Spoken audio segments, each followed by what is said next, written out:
बीते कुछ वक्त से सुप्रीम कोर्ट लगातार सुर्खियों में बना हुआ है, कभी अपने फैसलों को लेकर तो कभी अपनी टिप्पणियों को लेकर।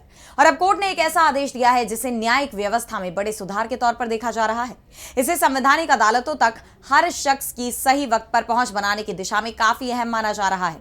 तो क्या है कोर्ट का यह फैसला, जानने के लिए देखिए ये रिपोर्ट। न्याय तक सबकी पहुंच होना जितना जरूरी है, सही वक्त पर उनकी सुनवाई होना भी उतना ही जरूरी है। और अब सुप्रीम कोर्ट ने इस दिशा में बड़ा कदम उठाया है। अदालतों तक हर शख्स की पहुंच को आसान बनाने की दिशा में कोर्ट ने अहम फैसला लिया है, जिसके तहत अब अर्जेंट हियरिंग के लिए आधी रात को भी अदालत बैठ सकती है। सुप्रीम कोर्ट आधी रात को आने वाले जान और आजादी की रक्षा से संबंधित अर्जेंट याचिकाओं पर सुनवाई करने की व्यवस्था को और मजबूत करने की तैयारी में नजर आ रहा है।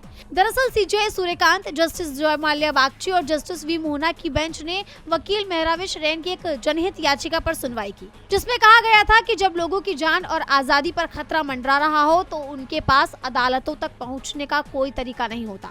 हालात तब और भी चिंताजनक हो जाते हैं जब पुलिस जुल्म करने वालों के साथ मिली हुई हो।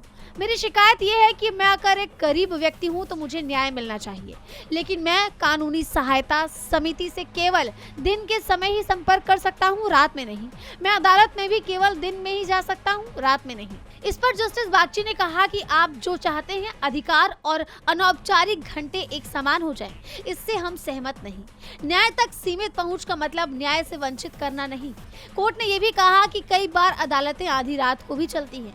हालांकि बहस पूरी होने के बाद सीजेआई सूर्यकांत ने याद दिलाया कि मैंने पहले हाईकोर्ट से अपील की थी कि वो सरकारी अस्पतालों की तरह 24/7 काम करना शुरू करें।